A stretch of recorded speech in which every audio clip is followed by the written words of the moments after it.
Assalamualaikum warahmatullahi wabarakatuh.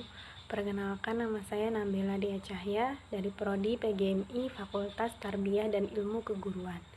Saya di sini ingin menjawab tentang soal-soal mata kuliah filsafat.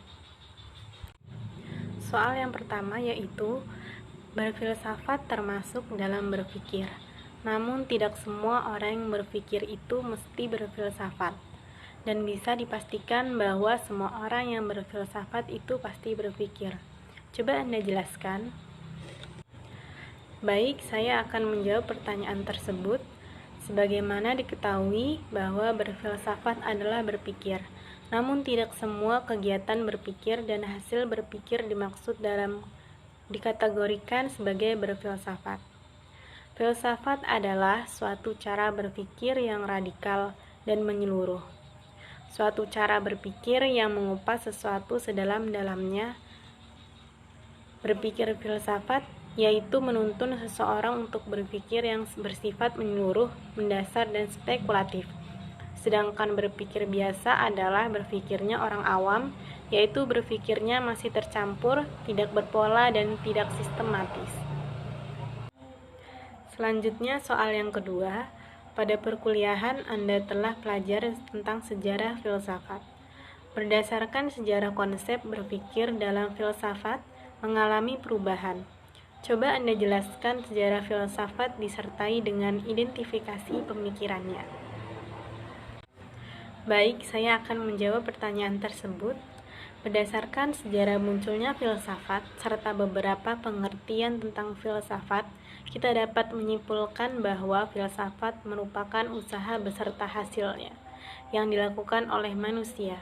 Ada 4 hal yang merangsang manusia berfilsafat, yaitu ketakjuban, ketidakpuasan, hasrat bertanya, serta keraguan. Ketakjuban yaitu banyak filsuf mengatakan bahwa yang menjadi awal kelahiran filsafat ialah taumasia atau kekaguman, keheranan, atau ketakjuban. Aristoteles mengatakan bahwa karena ketakjubannya manusia mulai berfilsafat. Pada mulanya manusia takjub, memandang benda-benda aneh di sekitarnya. Lama-kelamaan takjub tersebut semakin terarah pada hal-hal yang lebih luas dan besar. Selanjutnya, ketidakpuasan. Sebelum filsafat lahir, berbagai mitos dan mite memainkan peranan yang amat penting dalam kehidupan manusia. Berbagai mitos dan mite berupaya menjelaskan asal mula dan peristiwa-peristiwa yang terjadi di alam semesta, serta sifat-sifat peristiwa itu. Selanjutnya, hasrat bertanya. Ketakjuban manusia telah melahirkan pertanyaan-pertanyaan, dan ketidakpuasan manusia membuat pertanyaan-pertanyaan itu tak kunjung habis. Pertanyaan tak boleh dianggap sepele, karena pertanyaanlah yang membuat kehidupan serta pengetahuan manusia berkembang. Selanjutnya, keraguan.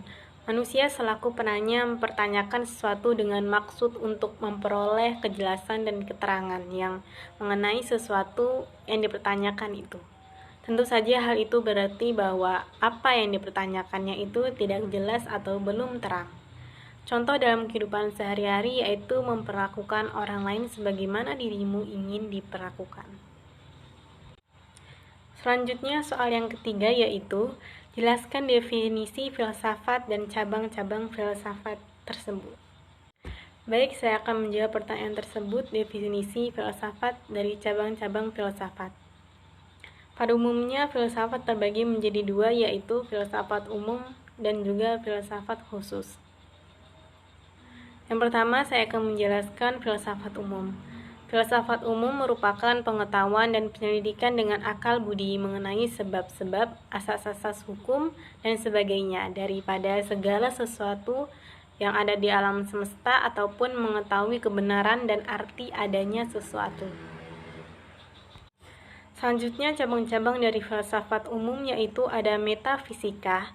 Metafisika berasal dari bahasa Yunani, meta yang berasal selain, sesudah atau sebalik, dan fisika yang berarti alam nyata. Maksudnya ilmu yang menyelidiki hakikat segala sesuatu dari alam nyata dengan tidak terbatas pada apa yang dapat ditangkap oleh panca indera. Selanjutnya ada ontologi. Kata ontologi berasal dari bahasa Yunani, yaitu on yang berarti ada atau kebenaran, dan logos yang berarti ilmu. Karena itu, ontologi berarti ilmu tentang ada. Dengan kata lain, ontologi adalah cabang filsafat yang membahas tentang segala sesuatu yang ada atau nampak oleh panca indera. Pembahasan dalam ontologi adalah hakikat yang ada. Selanjutnya ada kosmologi. Adalah ilmu yang pelajari asal-usul, susunan, dan evolusi alam raya. Dan sekitar tahun 350 sebelum Masehi, ahli astronomi dan filsafat Yunani terkenal Aristoteles menulis buku yang mengatakan bahwa bumi adalah pusat alam raya yang terbentuk bola raksasa. Selanjutnya yaitu humanologi atau filsafat manusia, adalah cabang ilmu filsafat yang membahas mengenai makna menjadi manusia.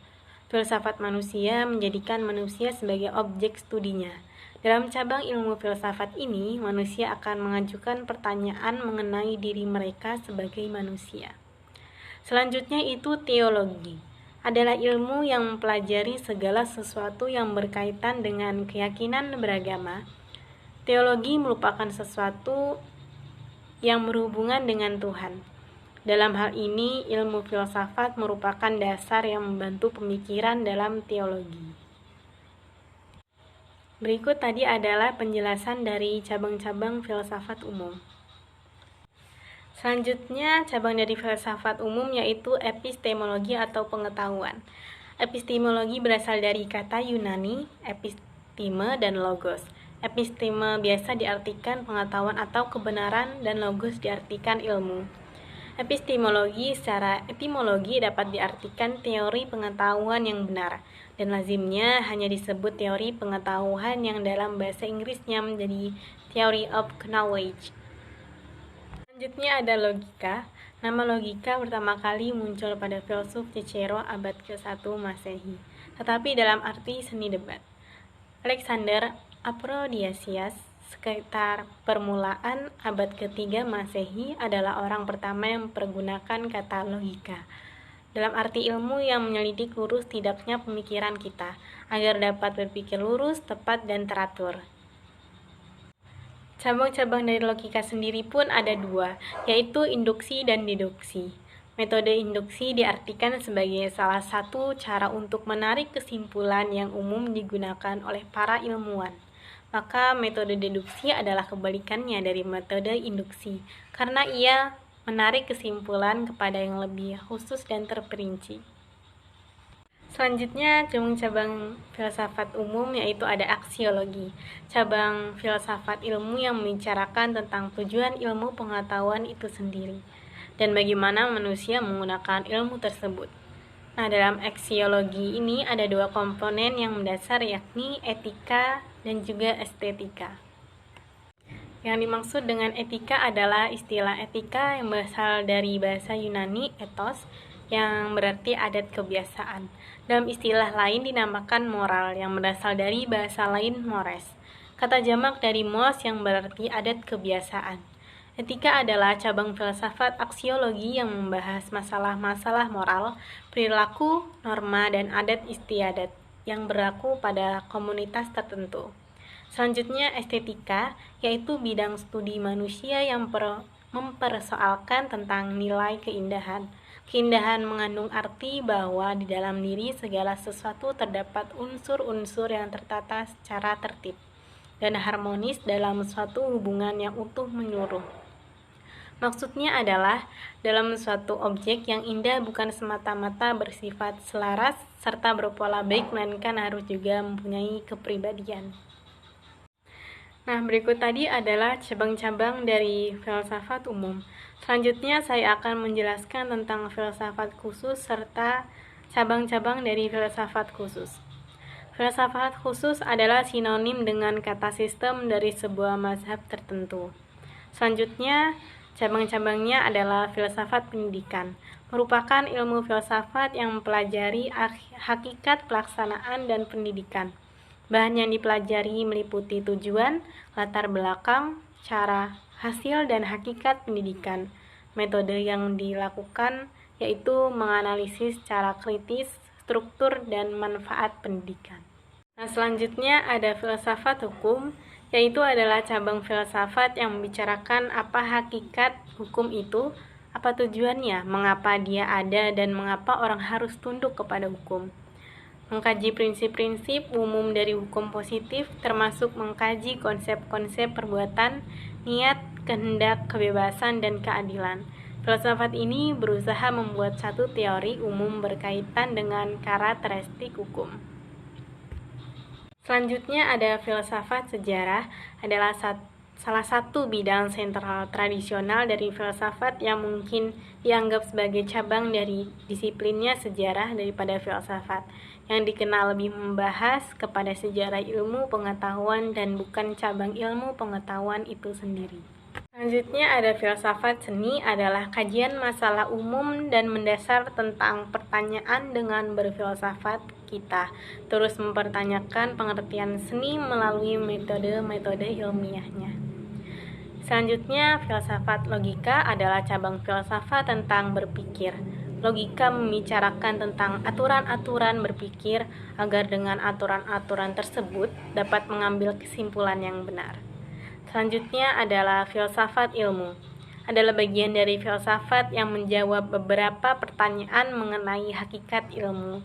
Yang termasuk di dalamnya adalah antara lain ilmu alam dan ilmu sosial. Di sini filsafat ilmu sangat berkaitan erat dengan epistemologi dan ontologi. Selanjutnya ada filsafat politik, adalah cabang studi dari filsafat yang membahas tema-tema kebebasan, keadilan, hak milik, hak-hak hukum, dan sebagainya. Beberapa filsuf dalam bagian filsafat politik yang penting pada era modern adalah Thomas Hobbes dan John Locke. Yaitu filsafat sosial, merupakan kajian dari filsafat yang mempelajari persoalan-persoalan perilaku sosial masyarakat secara kritis, radikal, dan lebih komprehensif sejak Plato dan Aristoteles. Kajian terhadap persoalan-persoalan kemasyarakatan sudah menjadi objek penelitian tersendiri. Selanjutnya ada filsafat agama, adalah pendidikan filosofis terhadap tema-tema dan konsep-konsep utama dalam tradisi keagamaan. Diskusi filsafat semacam ini sudah berlangsung dari zaman kuno dan dapat ditemui dalam manuskrip-manuskrip tertua yang berkaitan dengan filsafat. Selanjutnya ada filsafat nilai, ialah ilmu pengetahuan yang menyelidiki hakikat nilai yang umumnya ditinjau dari sudut pandang kefilsafatan.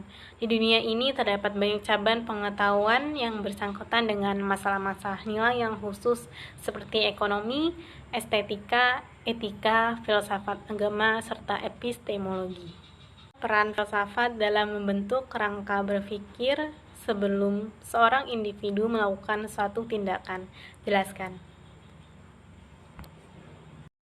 Baik, saya akan menjawab pertanyaan tersebut. Konsep berpikir filsafat adalah cara berpikir yang radikal, universal, konseptual, koheren atau konsisten, serta sistematis. Dengan menggunakan kerangka pikir filsafat, individu akan menentukan sikap dan melakukan tindakan secara objektif, efisien, terarah, dan proporsional, sehingga apapun yang terjadi setelah tindakannya ia menyesali dan mampu menghadapi segala kemungkinannya.